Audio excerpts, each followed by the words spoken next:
In this video, we will discuss about the drugs that are used in congestive heart failure.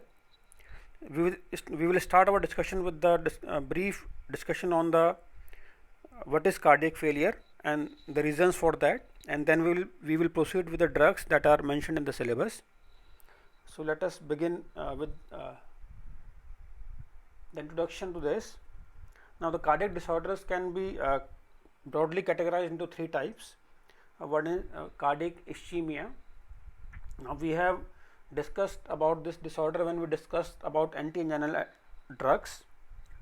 The second disorder is concerned with the rhythm of the heart, and we have discussed this under the category of cardiac arrhythmia and antiarrhythmic drugs. Now a third category or the third disorder is cardiac failure.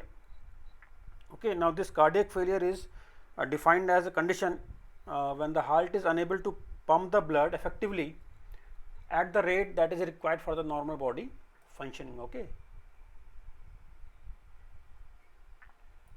so a cardiac failure is a condition or a disorder when the blood supply when the heart is unable to pump blood effectively at the rate required for normal body functioning, and it can be cardiac failure can be an acute cardiac failure or it can be a chronic cardiac failure. Now this acute cardiac failure, it builds up rapidly or develops rapidly, whereas the chronic heart failure, it takes longer time to develop. Okay, now let us briefly discuss the reasons for this cardiac failure. Now the primary reason for the cardiac failure is decrease in contractility of the heart muscles, and especially we are talking about the ventricles.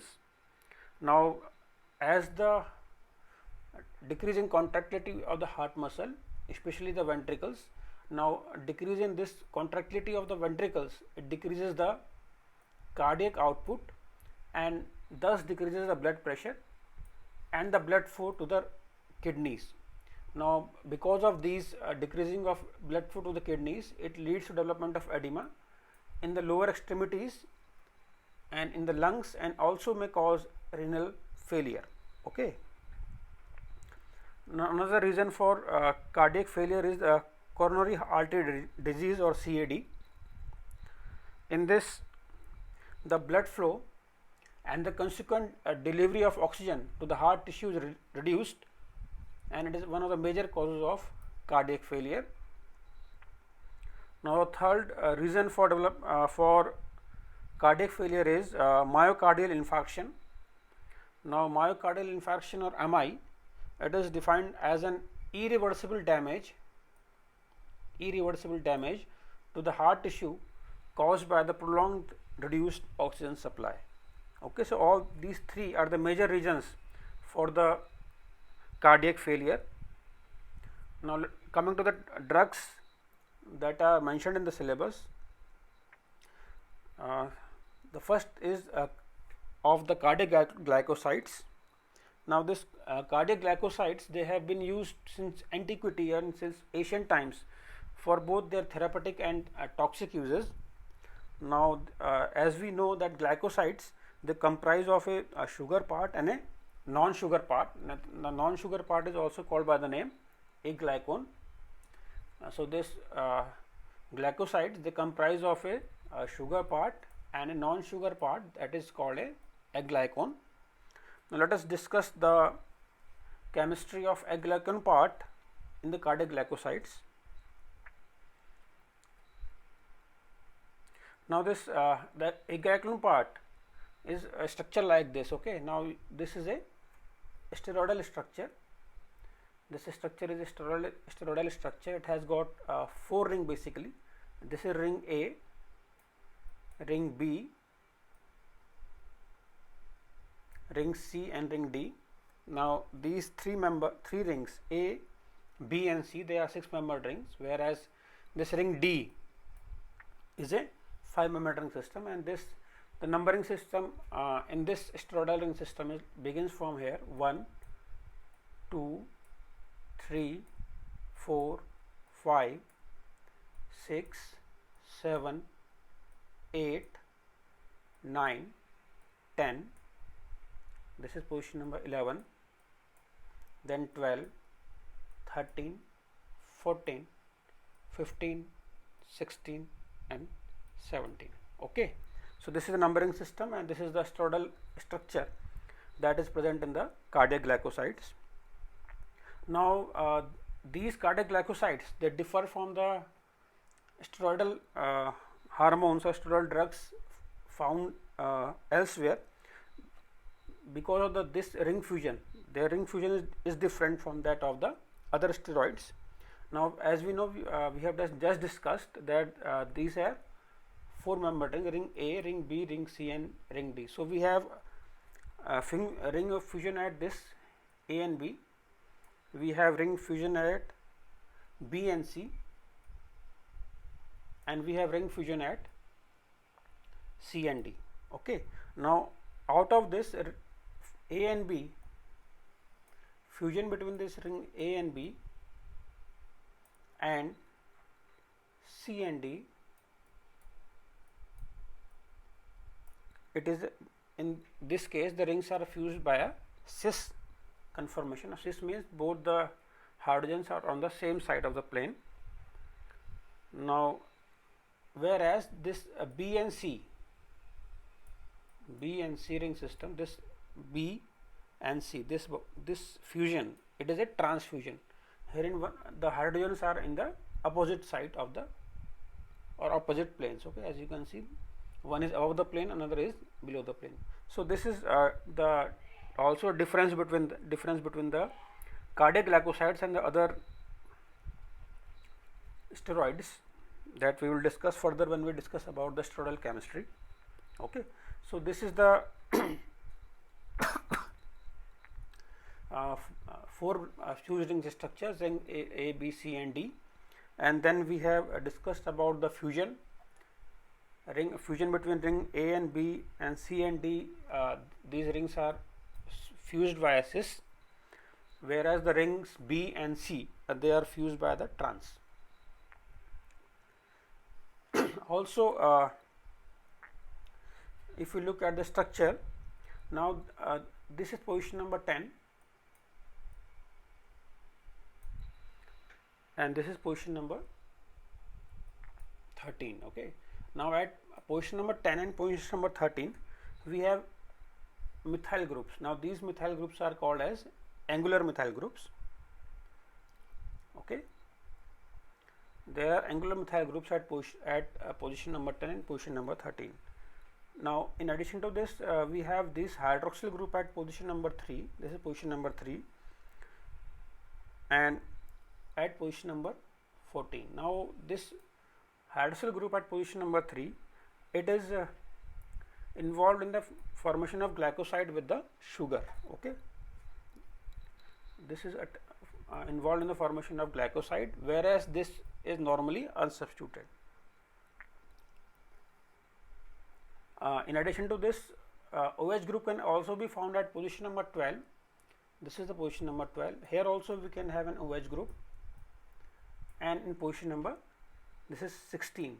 Here also we can have an OH group. Now, these OH groups, different steroids or different cardiac glycosides, they have OH at this position, some have OH at this position, but these two are present over there. Okay. So, sorry. Hydroxyl groups can be found at C12 and C16. This is C12 and this is C16, and this is the distinguishing features among the various cardiac glycosides. Now, these hydroxyl groups, they influences the pharmacokinetics and of these cardiac glycosides. Okay. Now, these OH groups that we have just discussed, they influence the pharmacokinetics of the cardiac glycosides. Now, further in the chemistry of this, coming to this part, this is position number 17. This position is position number 17. Now, this at position number 17, we have this lactone ring. Okay. The cardiac glycosides at position number 17, they have a lactone ring. This ring system is a lactone ring system. Now this ring system can be of two types depending upon the number of double bond in the rings and also on the size of ring. Okay. Now a lactone ring at C17 is the characteristic feature of cardiac glycosides. The ring size, the size of this ring system and the number of double bonds in this lactone ring is different among the different cardiac glycosides. Now we have two types of cardiac glycosides. One are called as cardinolides. Now this cardinolide glycosides, in this the lactone ring is 5-membered ring. This is 5-membered ring. Okay, this ring system is a 5-membered ring system, and it is a chemically it is a butyrolactone ring, and these cardinolides are obtained from the plants. Another category of cardiac glycosides that have a 6-membered ring system with 2 conjugated double bond are called as bufadinolides. And in this the lactone ring over here is 6-membered ring having 2 double bonds, and chemically it is a alpha pyrrone, and these bufadinolides, they are obtained from the animals. Most common is the poisonous from the toad. Okay, so this was the chemistry of the aglycone part of the cardiac glycosides. Now coming to the sugar part, the sugars can be monosaccharides, they can be disaccharides, and these are attached to the aglycone part that we have just discussed through the hydroxyl group at position number 3, and they are attached via the beta 1,4 glucosidic bond. Okay. Now the commonly found sugars are the D-glucose, D-detoxose, L-rhamnose and the T-samarose. The hydroxyl groups in these sugars, they can be acetylated, okay, COCH3, and this acetylation influences the lipophilicity of the molecule, and hence they also decide the pharmacokinetics of the glycosides. The hydroxyl groups can be acetylated, and this influences the lipophilicity and pharmacokinetics of the glycoside. Absorption, distribution, metabolism and excretion. Now these cardiac glycosides are found mainly in the some plants, and these plants are Digitalis purpurea, Digitalis lanata, Strophanthus gratus and Strophanthus combe, and in addition to this, these are also found in poisonous toads. Okay. Now these cardiac glycosides, as we have discussed, that they are used for their therapeutic value and the toxic potential from the antiquity times, since ancient times. The reason for this is primarily that this cardiac glycosides, they are having a delicate balance of lipophilicity and hydrophilicity. Now it also reflects the fact that the balance in nature, that the lipophilic portion is the aglycone part, and it is attached to the hydrophilic part, that is the sugar. So the lipophilic part attached to the hydrophilic part, and hence these are used as medicines or as poisons since antiquity, cardiac glycosides. Okay. Now coming to the mechanism of action of these drugs. Now these cardiac glycosides, they are the inhibitor of sodium potassium ATPase pump. Okay. Now the inhibition of this sodium potassium ATPase pumps, it leads to higher or increased levels of intracellular sodium ions. Now this increased level of intracellular sodium ions, it influences the sodium calcium exchange process. Okay. Now because of this influence on the sodium and calcium exchange, there are increased level of calcium which activates the protein actin and myosin, and thus increasing the force of heart contraction, and thus they exhibit the positive inotropic effect. They increase the force of heart contraction, and thus these agents are useful in the congestive heart failure or CHF. Okay. So this was the MOA of cardiac glycosides. They are inhibitor of sodium potassium ATPase pump, leading to increased sodium intracellular sodium levels, influencing the sodium calcium exchange, and the resulting higher level of calcium, higher levels of calcium. It activates the protein actin and myosin in the cardiac muscles, and which increases the force of heart contraction, and these thus exhibit the positive inotropic effect. Now proceeding further, now this plant Digitalis lanata, the glycosides obtained from this plant are lanotoside A, lanotoside B and lanotoside C. Partial hydrolysis of lanotoside A and lanotoside C, it yields these two compounds, digitoxin and digoxin. Now digitoxin, it is composed of 3 molecules of this sugar digitoxose plus the A-glycone deoxygenin. Now genin is used for the A-glycone or the non-sugar part in the case of cardiac glycosides. Similarly, the another is digoxin. Now this digoxin, it contains 3 sugar molecules, that are the sugar is digitoxose plus the A-glycone part deoxygenin. Okay.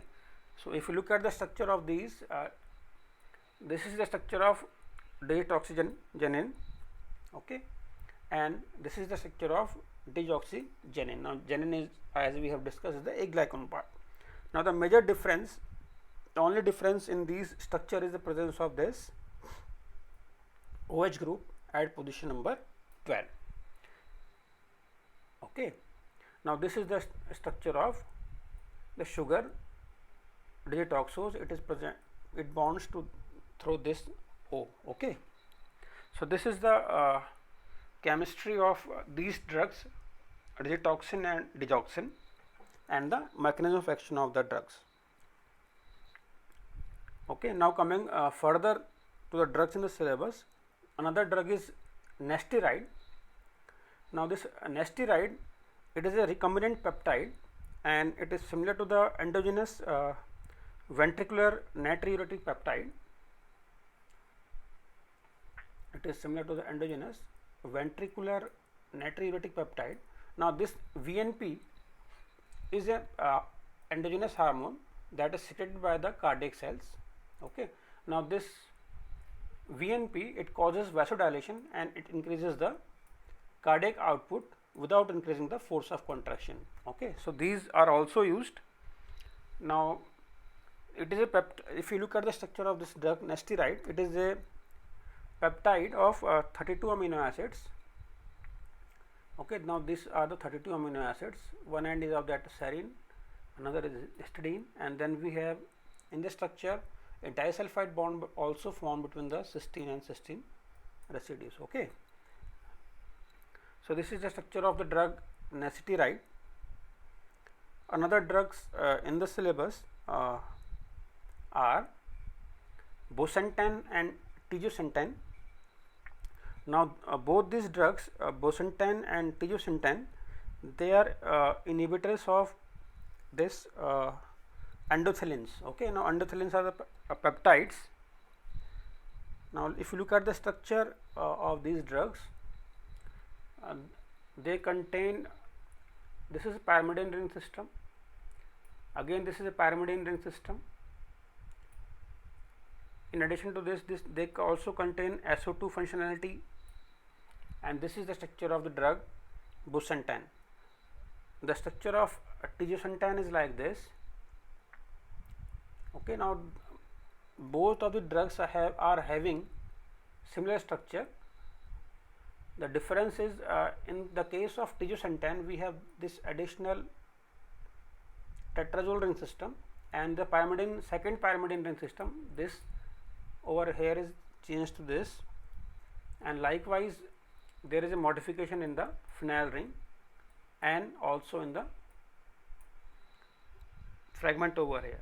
The rest of the part, this part is similar in both of the drugs. Okay, the portion that is varying is the outside this boundary. Okay, in this fragment, in this fragment, and in this fragment. So this is these are the structure of the drug bosentan and tiosentan. Now endothelin 1 is a peptide and it modulates pulmonary arterial hypertension.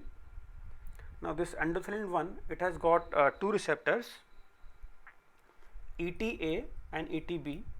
Now this bosentan and tiosentan are the drugs that are competitive inhibitors at both the receptors, or they are dual inhibitors. Okay, these drugs are inhibitors of both ETA and ETB, and thus they inhibit the vasoconstriction that is produced by the endothelin 1 and hence provide the relief. Okay, so this was all about the drugs mentioned in the syllabus.